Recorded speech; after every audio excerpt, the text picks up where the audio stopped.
Elevators are awkward. Like, where else in society do you get put in a 8x8 box with a group of strangers and have the doors shut behind you? It's awkward. I never know what to do in an elevator. And you could take like the most outgoing, sociable, talkative person, you put them in an elevator, they have no idea what to do. I don't know if they should look at their phone or like awkwardly make eye contact or stare straight ahead. Elevators make the most extroverted extrovert awkward. And I feel like we could utilize this in society. You know, like put those people that talk over each other and fight with each other in an elevator together. Like, what if we did the presidential debates in an elevator? We got Trump on one side, Biden on the other, awkwardly not making eye contact, occasionally checking their phone, really short and simple answers, not accusing each other of anything. It'd be the most peaceful presidential election we've ever had.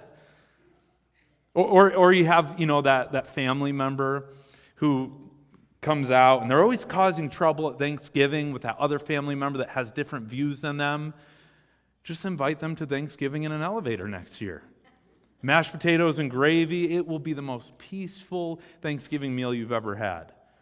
Elevators are awkward. They're so awkward that I avoid them every chance I get. Like, granted, if my super pregnant wife is with me, I will ride an elevator. If I've got my kids with me, I'll ride an elevator. But if it's just me, I'm taking the stairs. I don't care how many flights of stairs I have to take. I avoid the elevator at all costs. I share that with you today because we're in this sermon series called Relational Rehab, where we're riding the proverbial elevator of attempting to elevate our relationships, to restore and to repair our relationships. And I want to ask a question, more like voice a question that I have a feeling some of us are asking right now. And maybe you're asking it in your head, and it's one of those questions that you're kind of nervous about even saying out loud for fear of what people might think about you. But what if there is a relationship in your life that you don't want to rehab? What if there's a relationship that, much like me and elevators, you avoid at all costs? Yeah, if your wife and kids is with you, maybe you'll go and you'll engage, but for the most part, you've just tried to cut that person off entirely. It might be that family member that one day they just crossed the line. They said something and it's just stuck with you ever since. Or it's that coworker, and you've given them so many tries, and it's like they just don't get it. Or that neighbor, or that friend, or that fellow church member. And it's like you just don't even want to rehab that relationship. What do you do when you've got relationships in your life that you don't want to rehab? Well, I'm glad you asked that question. We're in this sermon series today specifically. We're looking at the story of Joseph in the book of Genesis. And if you know anything about this story, this is a long story in the Bible. This covers 7 to 8 chapters. So I could get up here and I could read verse by verse all 7 to 8 chapters. But we probably wouldn't get out until dinner time. So instead, I'm going to give us a 30,000-foot view. And what I want to encourage you with today is I want to encourage you as you go through the week to actually take time to read this verse by verse, to really let it soak in. There's so much to learn from the life of Joseph. Now, Joseph was one of 12 brothers, and he's one of the youngest. And how many older siblings do we have in the room right now? Any older siblings? How many of you older siblings know that the youngest always gets a little bit of extra treatment, a little extra care, right? Yeah, just a show of hands. It's a proven fact. It's scientific. The youngest always gets a little extra treatment. My parents are here. They can verify this. In Joseph's case, though, it wasn't just a little bit of special treatment. Listen to what this says in Genesis 37:2. It says, Joseph, being 17 years old, was shepherding the flock with his brothers. He was a helper to the sons of Bilhah and Zilpah, his father's wives, and Joseph brought a bad report of them to his father. So in other words, Joseph was a tattletale. Now Israel, his dad, loved Joseph more than any of his other children because he was the son of his old age, and he made him a long robe with sleeves. Now, it's important to note this robe, it's not just an ordinary coat that Jacob gives out to all of his sons. As Josie Silver writes, in the simplest sense, Joseph's coat of many colors symbolized favor. It was a garment given to Joseph by his father Jacob. It wasn't a work garment like his brothers would wear, rather an elaborate work of art that was made to stand out. It spoke of nobility, not hard work. It set him apart from his brothers in a way that they didn't appreciate. And who can blame them? Nobody likes to be the odd one out or the unfavored one. They were jealous, and that jealousy would soon reach a tipping point. You can imagine, I mean, he's telling on his brothers, and he gets this coat of many colors as a gift from his dad. And Joseph, he's young, he's not all that wise right now, and he makes a rather poor decision here. It says this in verse 4, when his brothers saw that their father loved him more than all his brothers, they hated him and could not speak peaceably to him. So he's not on talking terms with his brothers, and instead of going and repairing the relationship, what does he do? He has a dream that all those brothers are bowing down to him. And he goes to him and he says, hey, guys, I had this crazy dream. You're never going to believe it. You guys were all bowing down to me. This is bad judgment at the worst. You're just adding fuel to the fire, Joseph. And sure enough, it culminates in this moment. Joseph is sent out to the fields and the brothers have had it. They said to one another in verse 19, here comes this dreamer. Come now, let us kill him and throw him into one of the pits. Then we shall say that a wild animal has devoured him, and we shall see what will become of his dreams. But when Reuben heard it, he delivered him out of their hands, saying, let us not take his life. Reuben said to them, shed no blood, throw him into this pit here in the wilderness, but lay no hand on him, that he might rescue him out of their hand and restore him to his father. So when Joseph came to his brothers, they stripped him of his robe, the long robe with sleeves that he wore, and they took him and threw him into the pit. And the pit was empty, and there was no water in it. From here, if you're familiar with the story, you know that Joseph is sold into slavery.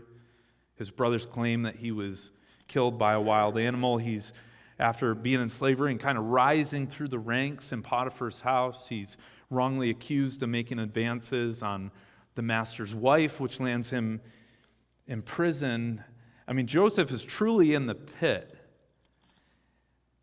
And I wonder, as you hear this read, how many of you can identify with Joseph? How many people here today, you found yourself in a pit, but it's not a pit that you've dug. It's a pit that somebody else dug for you. It's a lie they told about you. Maybe they cost you your job, it's actions they did, and you had no say in the matter. See, some of us here today and some of us watching online, we're in a pit that we didn't dig for ourselves. Look at the story of Joseph. He's thrown into the pit. He's thrown into slavery. He's thrown into prison. And just when things were getting better, and I noticed really two things right off the bat in this passage. I noticed, number one, God doesn't leave Joseph in the pit. God doesn't leave Joseph in the pit. And I know some people, you're going through a season of hardship. You're going through a season of pain. Maybe you didn't even get yourself in this position, but I want you to hear me when I say this. It's a season. And you will not remain in that pit. God will pull you out of the pit. The second thing I want us to see in this passage is that God uses Joseph's time in the pit to prepare him to lead in a position of prominence. It's a lot of P's. Let me say that again. God uses Joseph's time in the pit to prepare him to lead in a season of prominence. He's got all this managerial experience under Potiphar's watchful eye before he's thrown into prison. And then when he's thrown into prison, it says this in Genesis 39:21, the Lord was with Joseph and showed him steadfast love. He gave him favor in the sight of the chief jailer, and the chief jailer committed to Joseph's care all the prisoners who were in prison. And whatever was done there, he was the one who did it. So Joseph's got all this responsibility even when he's in the pit. And the chief jailer paid no heed to anything that was in Joseph's care because the Lord was with him, and whatever he did, the Lord made prosper. I want to be careful in the way that I share this story to honor the parties involved. But at a previous church that Pastor Hannah and I were at, we had an amazing congregation. We loved the context that God had placed us in to serve. But there were certain individuals around us who made it difficult to do our job, who set up systems and structures that took advantage of maybe how naive we were in entering ministry for the first time. There were weeks, I can remember right after Henry was born, where I was out 5 nights a week because of what people were putting on my plate to do as my job description, and it was exhausting and it was wearing on us. And then as our time progressed, those certain individuals began saying things to us that cut deep, or saying things behind our back that we would hear later on that hurt. And we had all this church hurt that started piling up in that season. Granted, we loved the ministry that we were doing. There was fruit from the ministry, but we had these certain individuals that made it incredibly challenging to do ministry and left us hurt. You know, what's crazy about that time is as we felt God release us and begin to look, we felt called to Rochester. We didn't know where it was going to be, what church it was going to be. And as City Hope came to the forefront, we began to have these conversations. We recognized something, that there were people at City Hope who had experienced church hurt much the same way we had. Sometimes it looked almost identical conversationally, things that people said to them, people leaving the church. Over the decades, people here had experienced church hurt. And what we recognized is that God was using our previous experience to prepare us to lead in a new season, to help other people who are experiencing the same thing that we went through. See, you may not know this right now, but there are people sitting in these pews right now who are going through things that you went through weeks ago, months ago, years ago. There's people right now in the pew who are experiencing depression, just like you did. And they need to know that there's hope on the other side. There's people in this room who are dealing with a broken relationship. And they need to hear from you. They need to see that there is life after that breakup. There are people here today who are dealing with that job loss, that anxiety, all those things that hit us in life, who need to know that there is hope on the other side. God will use your time in the pit, if you are open to Him doing it, to prepare you to lead in a season of prominence. So watch what happens here. God pulls Joseph out of the pit. He ascends to second in command of all of Egypt. He's wise. He's had a lot of experience both in Potiphar's house and in managing the jail. And Pharaoh comes to him and he has this disturbing dream, and Joseph can interpret dreams, and what he determines is that there's going to be this huge famine that strikes the land.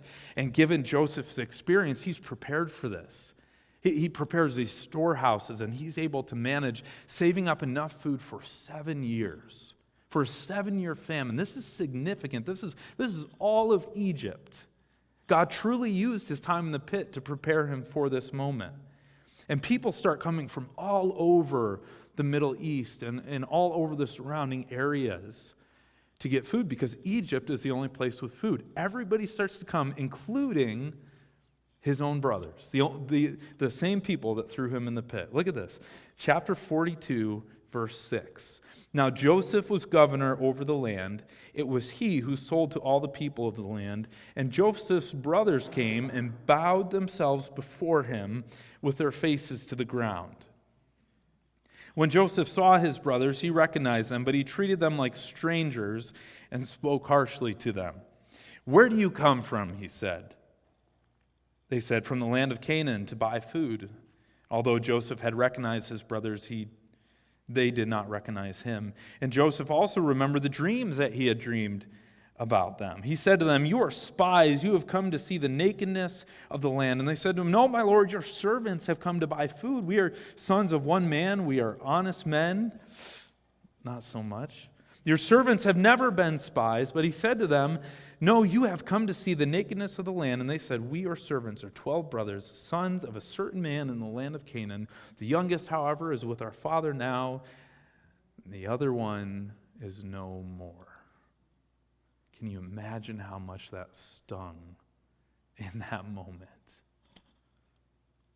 They have no idea they're talking to that brother. And as I read this, I can't help but resonate with Joseph. It seems he's pretty upset, so much so. I mean, he puts his brothers through the ringer. He throws them in prison for 3 days. A little bit of payback there. He sends them away with money in their satchel and then goes after them and accuses them of stealing. Like, Joseph is having a hard time reconciling and forgiving his brothers. And I think what we're viewing here in real time is that struggle that so many of us have faced when we're trying to forgive people who have caused us great pain and anguish. It's not an immediate decision. It's something we have to work through. It's painful. It's difficult. And you've experienced this like Joseph before, right? Like, sometimes isn't it easier just to cut ties completely? Isn't it easier just to send them on their way, ride into the sunset, forget about them? Can you really blame Joseph for this? I mean, after all he's been through, and yet it seems like somewhere in between the lines of the pages, we don't have it really spelled out for us, but at some point Joseph made the decision to forgive his brothers. It says this in chapter 45, verse 1. "Then Joseph could no longer control himself before all those who stood by him, and he cried out, 'Send everyone away from me.' So no one stayed with him when Joseph made himself known to his brothers. And he wept so loudly that the Egyptians heard it, and the household of Pharaoh heard it. And Joseph said to his brothers, 'I am Joseph. Is my father still alive?' But his brothers could not answer him. So dismayed were they at his presence. And then Joseph said to his brothers, 'Come closer to me.' And they came closer, and he said, 'I am your brother Joseph, whom you sold into Egypt. And now do not be distressed or angry with yourselves, because you sold me here, for God sent me before you to preserve life. For the famine has been in the lands for these 2 years, and there are 5 more years in which there will be neither plow nor harvest. God sent me before you to preserve you a remnant on earth, and to keep alive for you many survivors. So it was not you who sent me, but God. He has made me father to Pharaoh and lord of all his house and ruler over all the land.'" And in this moment, Joseph is reconciled with his family. And there's true forgiveness here. I mean, so much so that Joseph's able to say, "I forgive you for throwing me in the pit." Like that whole throwing me in the pit, selling me into Egypt, that whole thing, it was just God preparing the way to preserve our family. And you probably know where I'm going with this sermon now, don't you? There are people in your life who have thrown you in the pit. There are people in your life who have caused you great harm, that have lied about you, that have gossiped about you, that have cost you your job or worse. And Joseph models for us 2 things here. First, he models what it means to forgive. And second, he models what it means to be reconciled. As I was studying this passage this week, there were two moments in the Gospel of Matthew that just kept ringing in my ears. The first one is this: when Jesus is hanging on the cross, and maybe you remember this part, he looks down at the very people who have driven the nails into his hands and into his feet, the very people who have punched him, who have spit on him, who have accused him wrongly. And what does he say? "Father, forgive them, for they know not what they do." And this is the forgiveness we are called to embody. "Yeah, but Pastor Justin, you don't know what they did to me. They're not even sorry." Neither were you when Christ died for you. Yeah, but you don't understand my situation. No, but Christ does. And I know how hard it is to forgive. Trust me, as I preach this today, I'm preaching to myself more than anybody else in the room. I have those people in my life who have caused me harm. I have those people in my life where it's challenging to forgive. And the truth is, forgiveness isn't easy, but I love what Pastor Tim Lucas from Liquid Church says. He says this: the only way you'll ever start truly forgiving someone is by feeling for them what God feels for them. The only way you'll ever truly forgive someone is by feeling for them what God feels for them. Well, how do you do that? How do you actually feel for someone, especially when there's so much bitterness and angst and unforgiveness that is built up? Let me give you something really simple. You start by praying for them. Just as Christ on the cross prayed, God, forgive them, they know not what they do. You start by praying for the very people who have caused you pain and have wronged you. Paul uses this idea of ambassadors of reconciliation. So the first passage is Jesus hanging on the cross. The second one is this. Jesus is talking to a group of followers, and he says this. He says, therefore, if you are offering your gift at the altar, and there remember that your brother or sister has something against you, leave your gift there in front of the altar. First go and be reconciled to them. Then come offer your gift. And I have a feeling if Jesus was standing here today, he might say something like this. If any of you came to church today, if any of you are watching online right now, and you've been raising your hands in worship, and you've been serving, and you've been putting money in the offering plate, but you've got someone in your life who you're not reconciled with, who you're estranged to, leave the service right now and go and be reconciled. Stand up, walk out the doors, and go and be reconciled. Then come to the house of the Lord and worship. See, it's not just enough to forgive someone in our mind. We are actually called to be reconciled. We're called to be ambassadors of reconciliation. Now, I do want to give a disclaimer here, because there are moments in life, there are relationships where it's just not wise to be reconciled. There are moments of verbal abuse, physical abuse, emotional, sexual abuse, whatever it might be. These are not wise situations to attempt to reconcile. They can be downright dangerous. But with those being the exception, there are people in our lives who we're estranged with, who we've kept at bay, who maybe we haven't forgiven, who God is calling us to forgive and reconcile with. See, if we are truly to live and love like Jesus, it means we must forgive and reconcile like Jesus. And I wonder, as the worship team comes up to lead us in song, I just wonder who that person is in your life. I wonder what phone call you might need to make after this service. I wonder what email needs to be sent. I wonder what coffee date needs to be set up to not only forgive, but be reconciled. I wonder who God is putting on your heart and your mind even in this moment. You don't want to be reconciled. You don't want to rehab that relationship. But you've also been carrying this weight of unforgiveness and bitterness for so long. It's like chains that just weigh you down.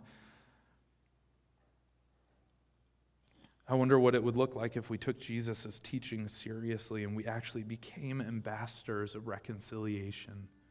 People would probably look at us like we're crazy, wouldn't they? Like, you're forgiving that person that did that to you? You're getting coffee with that person that said that thing about you? You're choosing to enter into a relationship to some capacity with this person who did that thing to you? Yes, because Christ did it for me. Because I'm called to forgive and reconcile just like Christ did for me.